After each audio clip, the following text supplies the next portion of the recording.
సహోదరి చెప్పారు, సమర్పణ కలిగి జీవించాలి. సమర్పణ కలిగి ఎందుకు జీవించాలంటే, సమర్పణ కలిగి జీవించిన వారి పరిస్థితి ఏమైంది అనేది మనం చూసుకుందాం బైబిల్ గ్రంథంలో నుండి. ఎందుకంటే ప్రియమైన వారలారా, ఈ లోకంలో మనం జీవించాలంటే, దేవునికి నమ్మకంగా జీవించాలంటే, ఆయనతో నమ్మకంగా నడవాలి అంటే మనలో సమర్పణ కలిగినటువంటి జీవితం ఉండాలి. ప్రైజ్ లార్డ్, హల్లెలూయా. కాబట్టి మరి మనం వాక్య భాగంలోనికి వెళ్దాం. ఆది కాండము 49వ అధ్యాయం చేయండి. ఆది కాండము 49వ అధ్యాయము 22వ వచనము చూద్దాం. యోసేపు ఫలించెడి కొమ్మ, ఊట యొద్ద ఫలించెడి కొమ్మ. ప్రైజ్ లార్డ్, హల్లెలూయా. అయితే ఇక్కడ వాక్యం చదివిస్తుంది కదా, ఇక్కడ మనకు ఎవరు కనిపిస్తా ఉన్నారండి? ఎవరు కనిపిస్తా ఉన్నారు ఇక్కడ మనకి? చెప్పండి. బైబిల్ ఎవరు కనిపిస్తున్నారు? ఇప్పుడు మనం చదివాం, యోసేపు కనిపిస్తా ఉన్నాడు. యోసేపు మనకు బాగా పరిచయస్తుడు, చాలా అంటే చాలా పరిచయస్తుడు. ఎందుకంటే ఆయన ఏమై ఉన్నాడంట? ఫలించడి కొమ్మగా ఆయన బైబిల్లో మనకి కనబడుతూ ఉన్నాడు. ప్రియమైన వాళ్ళారా, ఎట్లా కనబడుతున్నాడు మనకి బైబిల్లో? చెప్పాలి, నోరు తెరవాలి. నోరు తెరవని వాళ్ళకి మంచిగా లేదండి. నోరు తెరవండి. ఎలా కనబడుతున్నాడు మనకి బైబిల్లో? పాస్టర్ గారు చెప్తా ఉన్నారు, ఫలించడి కొమ్మ అని. దేవుడు మనం దీవించాక. అయితే ఇక్కడ వాక్యం యోసేపు ఫలించడి కొమ్మ, ఊట యొద్ద ఫలించడి కొమ్మ అని ఇక్కడ లేఖనము మనకు కనిపిస్తా ఉన్నది సహోదరులారా. అయితే యోసేపు ఫలించడి కొమ్మగా మనకు ఎందుకు కనిపిస్తున్నాడు అంటే, తనలో ఒక మంచి అలవాటు మనకు కనిపిస్తూ ఉంటుంది. తనలో ఒక మంచి అలవాటు ఏంటంటే, నిన్న నాకున్న అలవాటు కాదు సిగరెట్ తాగడం, మందు కొట్టడం, సినిమాలకు వెళ్ళడం, ఈ అలవాట్లు కాదు ఆయనలో ఉన్నాయి. ఆయనలో ఉన్న మంచి అలవాటు ఏంటంటే దేవునికి నమ్మకంగా జీవించడం. దేవుని స్తోత్రం చెప్తామా? ఆయన దేవునికి నమ్మకంగా జీవించడమే యోసేపుకు తెలిసినటువంటి పని. అందుకనే ఆయన ఫలించడి కొమ్మగా యోసేపు గారిని అక్కడ దేవుడు నిలబెట్టాడు. కానీ ఓర్వలేని సాతానుడు ఏం చేశాడంటే యోసేపు పట్ల ఏం చేశాడు? ఫలిస్తా ఉన్నాడని చెప్పి ఓర్వలేని సాతానుడు ఒక నింద అనేది యోసేపు పైన వేసినట్టుగా మనం బైబిల్లో చూస్తాం. ఏం నింద అనేది మనందరికీ బాగా తెలుసు. యవన ప్రాయంలో ఉన్నాడు కుర్రోడు, పాపం సాతానుడు వచ్చాడు. అక్కడ తన యజమానుని భార్యను ప్రేరేపిస్తా ఉన్నాడు సాతానుడు. ఏమనంటే, వెళ్ళు యోసేపుని నీతో పాపం చేయమని చెప్పు అని చెప్పి సాతానుడు తన యజమానుని భార్యను ప్రేరేపిస్తా ఉన్నాడు. చూడండి, నేను ఒక మాట చెప్తాను, ఎవరు తప్పుగా అనుకోకండి. ఎందుకంటే ఫ్యాక్ట్ మాట్లాడాలి, ఎక్కడైనా ఉన్నది ఉన్నట్టుగా మాట్లాడాలి. పెద్దలు అంటారు కదా సామెత, ఉన్నది మాట్లాడితే ఉరికెక్కువరని ఆయన అంటారు. అదే కదండి మనకి. అలాగనే అక్కడ యోసేపుని ప్రేరేపించింది ఆవిడొచ్చి, తన యజమానుడి భార్య ప్రేరేపించగానే ఆ యోసేపు ప్లేస్ లో ఇంకెవరైనా కుర్రోళ్ళని పెడదాం మనం. ఆ కుర్రోడు ఉన్నాడు అనుకోండి, ఓకే మేడం ఐఎమ్ రెడీ అంటారు. కానీ యోసేపు అలా చెప్పలా. ఏమన్నాడు? నా దేవునికి నేను నమ్మకమైన వాడిని, నా దేవునికి నేను వ్యతిరేకమైన పనిని నేను ఎట్లా చేస్తా? హల్లెలూయా. కానీ ఈ రోజుల్లో అలా లేదు. సొంత దొరికిందా ఇంకంతే. సొంత ఎప్పుడు దొరికిందా అని చూస్తున్నా, ఎప్పుడు దొరికిందా అని చూడటమే అలవాటు మన వాళ్ళకి. దొరకకపోతే ఏడుస్తారు, దొరికితే సంతోషపడతారు. ఈ రోజుల్లో ఉన్న అటువంటి పరిస్థితులు లాంటివి. కాబట్టి వాక్యం సెలవిస్తుంది, దేవునికి పాపం చేసిన వాడు అసహ్యుడంట. దేవునికి పాపం చేసేవాడు అసహ్యుడంట. వాడిని పెరిగి అవతల వారేస్తున్నాడు దేవుడు, ఉమ్మి అవతలేస్తానే అంటాడు. అందుకనే యోసేపుని చూడాలనే యోసేపుని ఈ గ్రంథంలో మనకి ఏర్పాటు చేసినట్టుగా మనం చూస్తా ఉన్నాం. ఆది కాండము 49:22 వచనంలో యోసేపు గురించి మనం చూస్తూ ఉన్నాం ప్రియమైన వాళ్ళారా. అందుకనే దేవుడు ప్రత్యేకంగా యోసేపుని మన కోసం బైబిల్లో ఉంచాడు. యోసేపు లాంటి వారు చాలా మంది ఉన్నారండి. కానీ యోసేపుని ఎందుకు ప్రత్యేకంగా బైబిల్లో ఉంచాడంటే దావీదు ఏమైపోయాడు మనం బైబిల్లో చూస్తాం. దావీదు ఏం చేశాడంటే పాపంలో పడిపోయినట్టు ఉందని చూస్తాం. అయినప్పటికీ దేవుని కృప పొందుకొని కనికరం పొందుకొని మరలా దేవుని దగ్గర నమ్మకంగా పనిచేసినట్టుగా కూడా చూస్తా ఉన్నాం.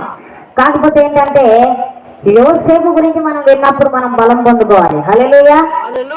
ముఖ్యంగా ఆంటీ గారికి నేను చెప్పట్లేను, అంకుల్ గారికి నేను చెప్పట్లేను, ఇక్కడ ఉన్న యవన ప్రాయంలో ఉన్న కుర్రోళ్ళకి నేను చెప్తా ఉన్నాను. ఏంటంటే మీరు ఈ యవన ప్రాయంలో ఎలా ఉండాలంటే యోసేపుని చూసి మనం నేర్చుకోవాలి. అయితే మెయిన్ పాయింట్కి వస్తాను వినండి. యోసేపు ఫలించడి గొప్పగా మారడానికి కారణాలు ఏంటంటే సమర్పణ కలిగిన జీవితం ఆయనలో ఉన్నది. చెప్పండి కూడా దేవుడు నామం పడతాం ఒకసారి. సమర్పణ కలిగినటువంటి జీవితం యోసేపులో ఎలా ఉన్నదని చెప్పగలుగుతున్నానంటే సమర్పణ అంటే ఏం లేదండి, నీకున్నవన్నీ ఆయనకి ఇవ్వమని కాదు అర్థం. నీ హృదయాన్ని దేవునికి ఇచ్చి ఆయన చెప్పినట్టుగా నడుచుకోవడమే నువ్వు సమర్పణ కలిగిన జీవితం అని ఉండడం అంటే. ఈరోజు చాలా మంది అనుకుంటారు, నేను ఒక సహోదరికి ప్రార్థన చేశానండి, ఆమె అన్నయ్య నాకు దేవుని పని చేయాలని ఆశ ఉంది, కానీ ఆ దేవుని పని చేయాలంటే పిలుపు కావాలంట కదా, దర్శనం కావాలంట కదా, స్వరం వినాలంట కదా, సో దానికి నాకు ఏం అర్థం కావట్లేదు అన్నయ్య అంటే నేను అన్నాను ఎవరమ్మా నీకున్నాను ఏంటంటే ఆశ్చర్యంలో ఉన్నది కదా దేవుని దగ్గర ప్రార్థన చేయాలి, ఆయన దాటి ప్రార్థన చేయడం రావట్లేదు అంటా ఉంటుంది. చూడండి ఆమె గురించి నేను 3 రోజులు ఉపవాసం ఉండి ప్రార్థన చేశాను. ఉపవాసం ఉండి ప్రార్థన చేస్తే దేవుడు బయలుపరిచిన విషయం ఏంటంటే ఆ బిడ్డని దేవుడు కోరుకుంటా ఉన్నాడు. పరీక్షల గురించి పరీక్షలు చేయాలని ఆ బిడ్డ కూడా కోరుకుంటా ఉన్నాడు ఆ బిడ్డని. ఆ విషయం నేను ఆ సహోదరి చెప్తామా, దేవుడు నీ పట్ల గొప్ప ప్రణాళిక కలిగి ఉన్నాడు, కాబట్టి మీరు కొంచెం గొప్ప ప్రణాళిక కలిగి ఉన్నాడు కనుక మీరు దేవుడి పని కొరకు మీరు సిద్ధపడండి అని చెప్తారు. అప్పుడు ఆమె అంటే సమర్పణ కలిగి ఉండండి అమ్మా అంటే అంటది, అన్నయ్య నేను పెళ్లి చేసుకోకూడదు అన్నయ్య అంటుంది. నేను పెళ్లికి ఎవరు అడ్డుపడ్డారమ్మా నీకు, నేను పెళ్లి చేసుకోవద్దని ఎవరు చెప్పారు అంటే సమర్పణ కలిగి సేవ చేయాలంటే ఎవరు పెళ్లి చేసుకోరు కదా. ఏ మనిషి ఇంకేమన్నా ఏమన్నదండి, సమర్పణ అంటే పెళ్లి చేసుకోకుండా సేవ చేయడమా? సమర్పణలో కొన్ని అర్థాలు ఉన్నాయి, అర్థం తెలియక మాట్లాడుతూ ఉందా మీరు. అమ్మా సమర్పణ కలిగిన జీవితం అంటే అది కాదమ్మా, దేవునికి నమ్మకంగా జీవించడమే సమర్పణ కలిగిన జీవితం. కాబట్టి జాగ్రత్త, దేవుని సేవ ఎలా చేయాలో నేర్చుకో, దేవుని పరీక్షలు ఎలా చేయాలో నేర్చుకో, దేవుని కొరకు ఎలా పరిగెత్తాలో నువ్వు నేర్చుకో అని చెప్పాను. అయితే అదేవిధంగా ఇక్కడ మనకి యోసేపు కనపడుతూ ఉన్నాడు. ఎట్లా అంటే సమర్పణ కలిగి జీవించాడు. ఎలా అంటే తన యజమానుని భార్య రాగానే నాతో పాపం చేయ్యా అని చెప్పి ఆ మహానుభావురాలు అంటా ఉంటే నేను అన్నాడు కదా ఒక మాట, okay madam Dewey కన్లా, sorry madam I'm extremely sorry అన్నాడు. నా దేవునికి నేను పాపం ఎలా చేస్తా వ్యతిరేకంగా అని అక్కడి నుండి పరిగెత్తాడు. అది కాదండి సమర్పణ జీవితం.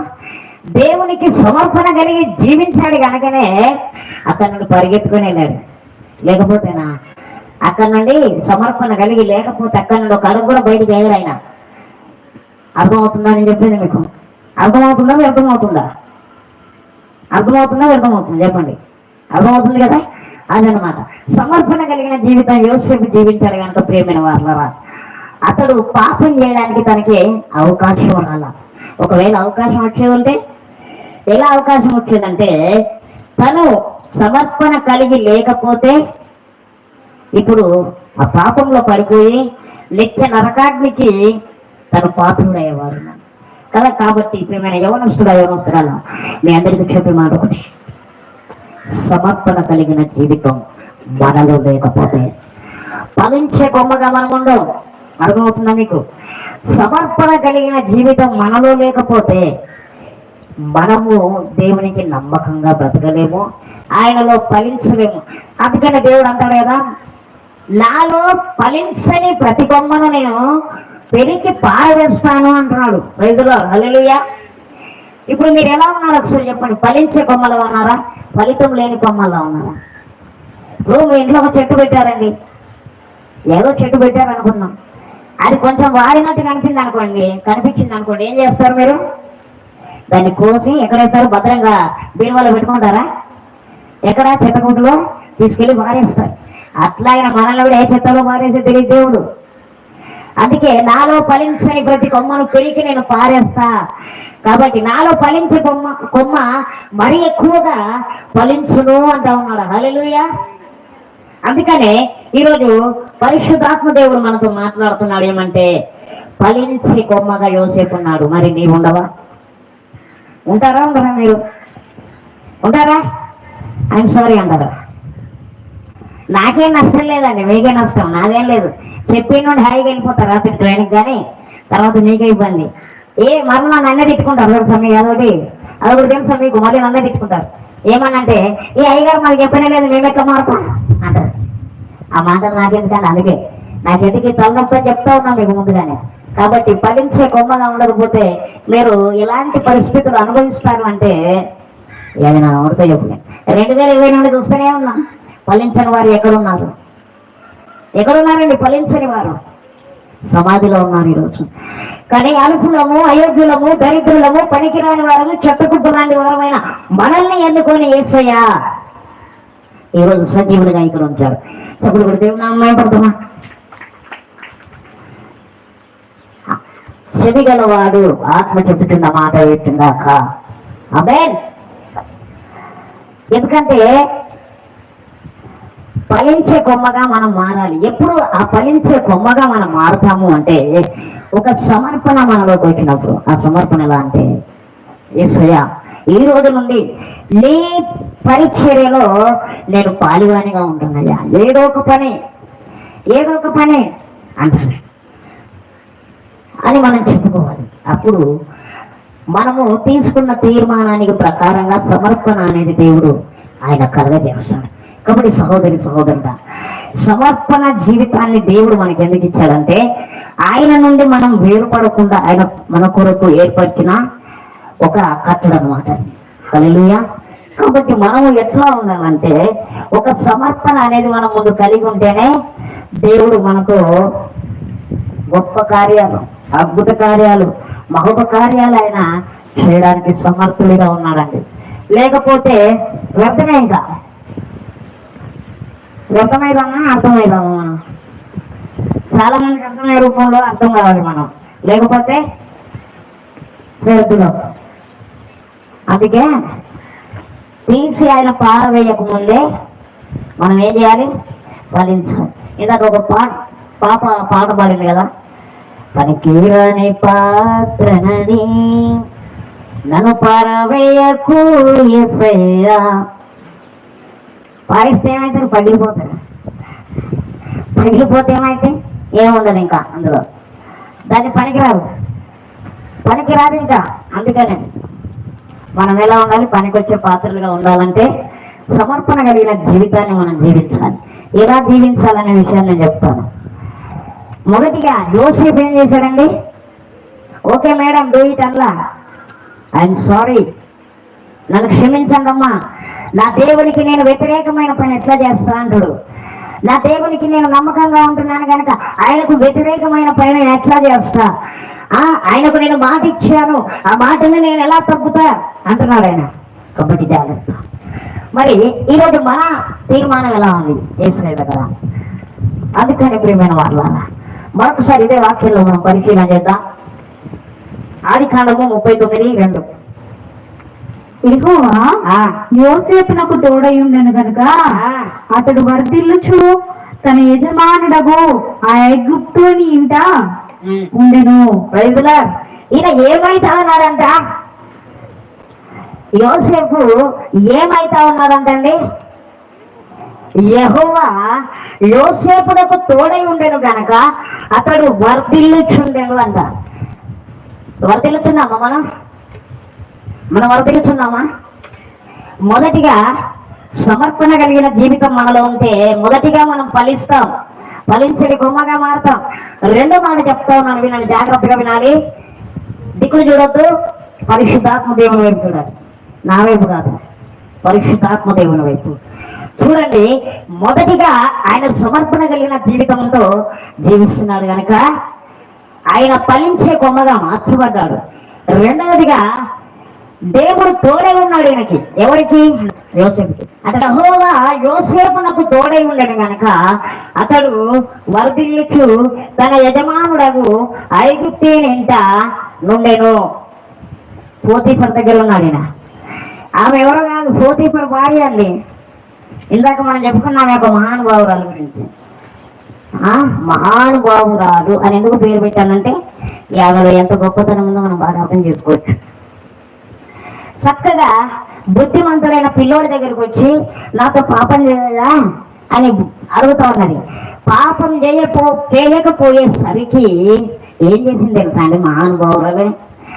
ఈమెను అడిగాడని చెప్పి ప్రచారం చేస్తే పాపం అండి యోసేపు ఉండకుండా ఇంకా పరిగెత్తుతూనే ఉన్నాం. తీసుకెళ్ళి ఒక బోన్లో వేశారు. అర్థమవుతుందా? కానీ అయినా కూడా ఏమైంది తెలుసా? ఆ బోనులో యోసేపును వేసినా కూడా యెహోవా అతనికి తోడై ఉన్నాడు. గట్టిగా దేవుని స్తోత్రం చెప్పండి. దేవుడు అతనికి తోడై ఉన్నాడు కనుక అతను ఏమయ్యాడంటే వర్ధిల్లుతూ వచ్చాడు. ఆ దేశాన్ని పరిపాలించడానికి తనకి అవకాశాన్ని ఆ రాజు అనుగ్రహించాడు. గట్టిగా చెప్పండి కూడా మన దేవునికి హల్లెలూయా. కాబట్టి ప్రియమైన వాళ్ళారా, మనము కూడా సమర్పణ కలిగి జీవిస్తే మొదటిగా ఆయనలో ఫలించే కొమ్మగా మనం నిలబడగలుగుతాం. రెండవదిగా దేవుడు మనకు తోడై ఉంటాడండి ఏ పరిస్థితుల్లో అయినా. ఒక ఆయన వచ్చాడు నా దగ్గరికి, బ్రదర్ దేవుడు నాకు తోడలేడు అనుకుంటాం. నీకు తోడలేడని ఎవరు అన్నారండి? నిజం బ్రదర్, అసలు నాకు ఎప్పుడు కష్టమే, ఎప్పుడు దుఃఖమే, ఎప్పుడు చింతనే, ఎప్పుడు వేదనే. ఇల్లు కట్టుకుంటున్నానండి, ఇల్లు కట్టకుండా మధ్యలోనే పని వాళ్ళు వెళ్ళిపోయారండి అంటా. ఇక దేవుడు నాకు ఇక్కడ తోడున్నాడండి అంటే నువ్వు డబ్బులు ఇచ్చావు ఎంతకన్నా? ఇచ్చానండి, డబ్బులు పట్టుకొని వెళ్ళిపోయారండి. మరి అగ్రిమెంట్ రాసుకున్నావా నాయనంటే లేదండి. ఇక నీ పని అయినట్టేగా, ఇక నీ ఇల్లు పూర్తయినట్టే ఈ సంవత్సరంలో. చూడండి, చేసే పొరపాట్లను నేనే చేస్తూ దేవుడు నాకు తోడలేడు అంటున్నారు. ఇంకేమైంది మరి? ఇంకెందుకు తోడలేడు అనుకుంటున్నావు బాబు నువ్వు దేవుడు అంటే? నాకు యాక్సిడెంట్ అయిందండి, కాలు ఫ్రాక్చర్ అయింది, ఇప్పుడు 3 నెలలు అవుతుంది, నాకు నడవరాట్లే అంటున్నాడు. కాలు ఫ్రాక్చర్ అయిందా? ప్రాణం పోలేదు, సంతోషించు. హల్లెలూయా. కాలు ఫ్రాక్చర్ అయిందండి ఈయన గారికి, ప్రాణం పోలేదు, సంతోషించాలి. మరి ఇప్పుడు దేవుడు తోడున్నట్ట లేనట్లా? ఉన్నాడా లేడానండి? చెప్పండి, నోరు మీరు చెప్పాలి. దేవుడు తోడుగా ఉన్నాడు కనుక నేను ఒక కాలుతో పోయింది. ఒకవేళ ఆయన తోడుగా లేడు అనుకోండి, నీ ప్రాణమే పోయేది. ఈనాటికి నీ దినం జరుగుతూ ఉండేది. ఇదే మాట చెప్పాను ఆయనకి. ఈ రోజుకి దేవుడు తోడు లేకపోతే ఈరోజు నీ దినం జరిగేది బాబు. నువ్వు అట్లా ఎప్పుడు మాట్లాడకు. దేవుడు లేడని బుద్ధిహీనులు అనుకుంటా ఉంటారంట. బుద్ధిహీనులు అనుకుంటా ఉంటారంట దేవుడు లేడు అని. కీర్తన గ్రంథంలో క్లియర్గా ఉంటది. నువ్వు ఆదివారం చెట్టుకు వస్తావు, బాగా పరీక్షలు చేస్తావు, పనులు చేస్తావు, కానీ నీలో ఎందుకు ఇలాంటి మాటలు వస్తావు ఆయన గద్దించి అక్కడ పంపించడం జరిగింది. ఒకటే మాట అన్నా, దేవుడు తోడుగా ఉన్నాడు కనుక నీ కాలు చేస్తలేదు, లేదంటే కాలు తీసేవారేమో, లేకపోతే ఆ కాలు నుజ్జయ్యేదేమో, లేదా ఏకంగా నీ ప్రాణం పోయేదేమో, లేదా ఏకంగా నీ ఫోటో గోడకే ఉండేదేమో. మర్చిపోతుంది. ఈ రోజుకి దండేసి అక్కడ పెట్టేవారు. నేను నోట్లో కాదు నీ ఫోటో కింద అన్ని పెట్టేవారు, నువ్వు తినేవారు అన్ని కూడా. అది కలగలేదు, అది జరగలేదంటే దేవుడు నీకు తోడై ఉన్నాడు. మూర్ఖుల్లాగా బుద్ధిహీనుల్లాగా నువ్వు మాట్లాడు మాకు. నీళ్ళు సాతాను దొరబడుతుంది, ఇంకా అప్పుడు నిన్ను కాపాడడం ఎవరి వల్ల కాదు, జాగ్రత్త అని చెప్పి పంపించా. అందుకని మనలో మొదటిగా చూస్తే మనము సమర్పణ కలిగిన జీవితంలో ఉన్న లాభాలు ఏంటంటే, సమర్పణ కలిగి మనం జీవిస్తే ప్రియమైన వారు మొదటిగా ఫలించే కొమ్మలుగా నిలబడతాం. పెద్ద కత్తి తీసుకొచ్చి నరికినా కూడా మనం పడిపోము, అట్లా ఉంటాం ఫలించే కొమ్మ అంటే. రెండవదిగా దేవుడు మనకి తోడై ఉంటాడంట. హల్లెలూయా. దేవుడు మనకి తోడు ఉండాలంటే మనం ఏం చేయాలండి? ఏం చేయాలి? సమర్పణ కలిగిన జీవితాన్ని మనం జీవించాలి. సమర్పణ కలిగిన జీవితం. అప్పుడు దేవుడు నిన్ను ఒక ఉన్నతమైన శిఖరం పైన నిలబెడతాడు. అందుకనే దేవునికి భయభక్తులు కలిగి మనం చెడుతనమును విసర్జించే వారిగా మనం ఉండాలి. కాబట్టి ప్రియమైన వారులారా, ఎందుకు ఇంత ప్రయాసపడి ఇంత దూరం వచ్చాను? ఎందుకు ఇంత దూరం నేను ప్రయాసపడి వచ్చాను? ఒకసారి జ్ఞాపకం చేసుకోండి. నాలో దేవుడు ఇచ్చిన మాట సమర్పణ. ఆ సమర్పణ కలిగి నేను జీవించడమే కాదు, నా తోటి వారు కూడా జీవించాలన్న ఒక భారము దేవుడు నా పైన పెట్టాడు. కనుకనే ఈరోజు ఈ 500-600 కిలోమీటర్లు ప్రయాణం చేసి ఇక్కడికి వచ్చాను నేను. ఎవరైనా చేశారు అప్పుడే? ఎప్పుడైనా అన్ని 100 కిలోమీటర్లు చేశారు? ఎప్పుడైనా చేసే ఉంటారులే, కానీ గుర్తుండొచ్చు, ఉండకపోవచ్చు. చూడండి, ఎక్కడో నాదే రాష్ట్రము, ఈ రాష్ట్రం కాదు నాది వేరే రాష్ట్రం. అయినా కూడా నా రాష్ట్రాన్ని వచ్చానంటే ఏంటంటే దేవుడు ఇచ్చిన పిలుపు, రెండవదిగా దైవ సేవకుల మీద ఉన్న గౌరవం. ప్రైజ్ ది లార్డ్, హల్లెలూయా. మూడవదిగా నీ మీద ఉన్న శ్రద్ధ, హల్లెలూయా. కాబట్టి ప్రియమైన వాళ్ళారా, సమర్పణ, దేవుడు సమర్పణ కలిగి జీవించమంటున్నాడు. పాటలు పాడితేనే సరిపోదు, సమర్పణ చేయము ప్రభువునకు అని. అందుకే దేవుడు అంటాడు, మీరు పెదవుల మట్టికే ప్రభువా ప్రభు అంటున్నారు కానీ మీ హృదయపూర్వకంగా చేయట్లేదమ్మా అంటాడు. అలాంటి వారిని నా యొద్ద నుండి నేను పారదోస్తానంటాడు. అక్రమములు చేయవారలారా, ఏమంటారు? నా యొద్ద నుండి తొలగిపోండి. మీ ఇంట్లో మీ నాన్నగారు ఎప్పుడైనా మిమ్మల్ని కోపగించుకున్నారా? నాన్నగారు కోపగించుకుంటేనే మనం భరించలేము. మరి సృష్టికర్త అయిన మన తండ్రి అయిన దేవుడు కోపగించుకుంటే ఎలా ఉంటుంది? ఒకసారి ఊహించుకోండి. ఒకసారి ఫ్యూచర్లోకి వెళ్ళండి. ఒకసారి సమర్పణ లేకపోతే నీ ఫ్యూచర్ ఎలా ఉంటుంది తెలుసా? ఆయన కోపంతో, ఆయన కోపాగ్నితో నువ్వు అణిచివేయబడతావు. అర్థమవుతుందండి? ఎందుకంటే ప్రియమైన వాళ్ళ, సమర్పణ అనేది మనలో లేకపోతే మనం ఎంత ప్రార్థన చేసినా, ఎంత భయభక్తులు చేసినా, ఎన్ని ఉపవాసాలు ఉన్నా, ఎన్ని మీటింగ్లకు వెళ్ళినా, ఎన్ని కోరికలకు వెళ్ళినా వ్యర్థమే. అర్థమవుతుందా? అందుకనే ఒక భక్తుడు ఒక పాట రాశాడు. మ్యూజిక్ వాళ్ళు రావాలి ఒకసారి. ఏమనంటే, మందిరానికి వెళ్ళినా కూడా వాళ్ళ మనసు మారదంట, బోధలు వెళ్ళి విన్నా కూడా వాళ్ళ బుద్ధి మారదంట. పాడుకుందాం ఒకసారి పాట. అందుకే ఆ భక్తుడు ఆ పాట రాశాడు. హైదరాబాద్లో ఉంటాడు, ఆయన పేరు గుర్తు రావట్లేదు కానీ చాలా చక్కగా రాశాడండి పాట. మందిరానికి వెళ్ళినా మనసు మారదే, బోధలెన్నో విన్నా బుద్ధి మారదే. మందిరానికి వెళ్ళినా మనసు మారదే, బోధలెన్నో విన్నా బుద్ధి మారదే. యేసయ్య రక్తమంతా వ్యర్థమే నా, మారనే మారదే ఈ మాయలోకం, చేరనే చేరదే యేసయ్య రాజ్యం. మారనే మారదే ఈ మాయలోకం, చేరనే చేరదు యేసయ్య రాజ్యం. మందిరానికి వెళ్ళినా మనసు మారదే, బోధలెన్నో విన్నా బుద్ధి మారదే. మందిరానికి వెళ్ళినా మనసు మారదే, బోధలెన్నో విన్నా బుద్ధి మారదే. కూటాలకు వెళతారు గాని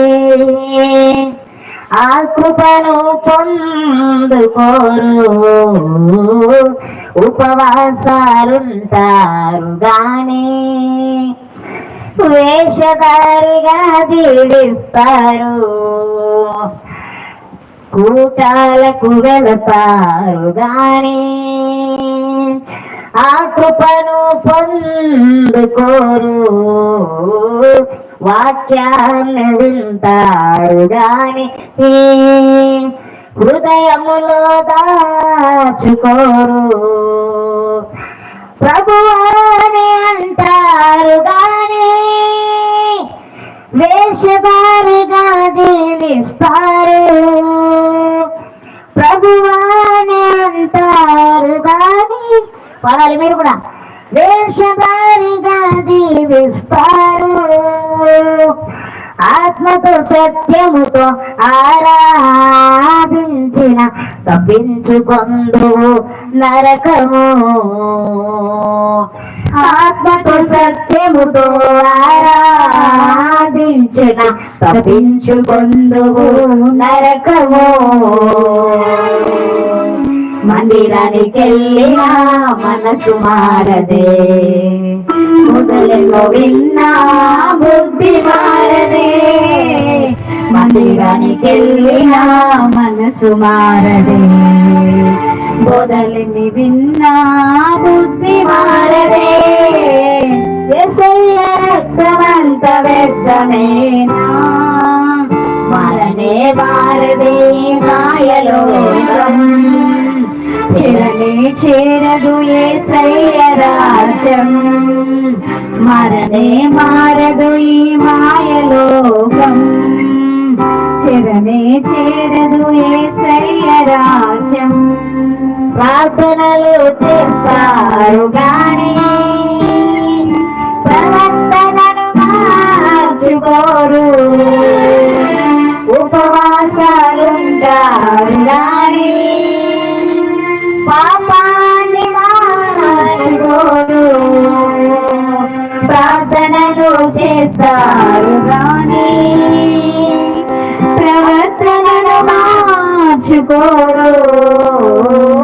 ప్రార్థనలు చేస్తారు గాని పాపాన్ని మానుకోరు.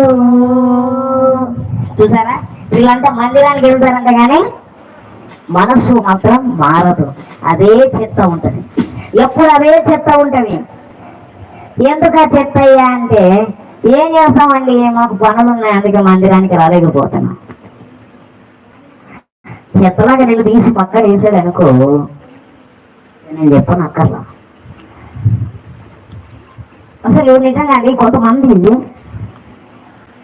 భక్తితో జీవిస్తారో రక్తితో జీవిస్తారో తెలియదు కానీ చెట్టుకు వస్తారు, పక్కన ఉన్న దేన్ని దాన్ని పెట్టుకొని ఆడుతూ ఉంటారు. లేదా ఇది ఒకటి వచ్చింది కానీ మధ్యలో ఇది ఒకటి వచ్చింది కానీ మధ్యలో ఇది చాలు వాళ్ళకి. ఇంకా అదే బాబు వాక్యం చదవరా అంటే మొబైల్ ఇస్తాడు, ఎత్తుకుతాడు వాక్యం. ఇంకా నీకు బైబిల్ అందుబాటులో లేకపోతే మొబైల్ ఫోన్ వాడు, తప్పులేదు. నీకు బైబిలే పక్కన ఉంది, ఇంక మొబైల్ ఫోన్ ఎత్తుకుతాడు. దేవుడు అంటాడు ఒక మాట, బాబు నన్ను మొబైల్ ఫోన్లో ఎత్తుకేవు కదా, కిందికి వెళ్ళి అదే మొబైల్లో ఏదైనా పరలోకం ఉందేమో చూసుకోపో అంటాడు. అప్పుడు నీ పరిస్థితి ఏంటిది? ఇంకా నేను చెప్పనక్కర్లా. అందుకని ప్రేమ వాళ్ళ సమర్పణ కలిగిన జీవితం లేకపోతే నువ్వు ఎన్ని చేసినా వ్యర్థం వ్యర్థం వ్యర్థం. కాబట్టి దేవుని దగ్గర ఎంత భయభక్తితో ఉంటే 4 దినాలు అంటే 4 దినాలు అంటే 4 దినాలు వేసుకోకండి, ఇంకెక్కువనే, ఎక్కువ సంవత్సరాలు. 2022లో ఉన్నాం కదా, 2022 3022 వచ్చేలాగా కూడా నువ్వు బ్రతుకుంటావు దేవునికి భయభక్తి కలిగి. అర్థమవుతుందా? కాబట్టి ప్రియమైన వాళ్ళారా, సమర్పణ అనేది మనలో ఉండాలి. చూడండి, ఇదే ఆదికాండం 6వ వచనం చదవండి, 39:6. తనకు కలిగినదంతయు యోసేపు చేతికి అప్పగించి తాను ఆహారము తినుట తప్ప తనకేమి ఉన్నదో ఏమి లేదో విచారించిన వాడు కాడు. యోసేపు రూపవంతుడును సుందరుడునై ఉండెను. అటు తరువాత అతని యజమానుని భార్య యోసేపు మీద కన్ను వేసి తనతో శయనించుమని చెప్పెను. చూసారా, ఏం క్లియర్ గా ఉంది. పాపం ఏమని క్లియర్ గా అడిగింది మహానుభావురాలు, ఏమైనా కొట్టాలా కోయాలా చెప్పండి, కొట్టాలా కోయాలా ఏమని? మోషే ధర్మశాస్త్రం ప్రకారం చూస్తే రాళ్లతో కొట్టమని చెప్తారు. ఇప్పుడు మనం అది కాదు, డైరెక్ట్ చేతికి ఏ దొరికితే దాంతో కొట్టడమే మన పని. ఇప్పుడు నా చేతిలో మైక్ ఉంది కదా, ఎవరైనా కనబడితే విసరడమే, అవునా కాదా? అంటే ఎలా మారిపోయింది జనరేషన్. కానీ అక్కడ యోసేపు ఆ పని పారిపోయాడు. ఎందుకు పారిపోయాడు? భయంతో పారిపోయాడు. ఏ భయంతో? కొడతారు తిడతారన్న భయంతో కాదు. వాళ్ళు కొడితే నాకే, తిడితే నాకే, నా దేవుని దృష్టిలో నేను వ్యర్థులను కాకూడదు అనుకుని పరిగెత్తుకుని వెళ్ళాడు. హల్లెలూయా. మరి పరిగెత్తేటువంటి స్వభావం మీలో ఉన్నదా? ఎప్పుడు? వాళ్ళ కుక్కలు పరిగెత్తినప్పుడు కాదు, అలా కుక్కలు ఎవరు వచ్చినప్పుడు కాదు, పాపము వెంట వచ్చినప్పుడు పరిగెత్తే అనుభవం మీకుందా? పాపం మీ వెంట వచ్చినప్పుడు అందరూ పరిగెత్తుకొని పారిపోయే అనుభవం మీలో ఉందా?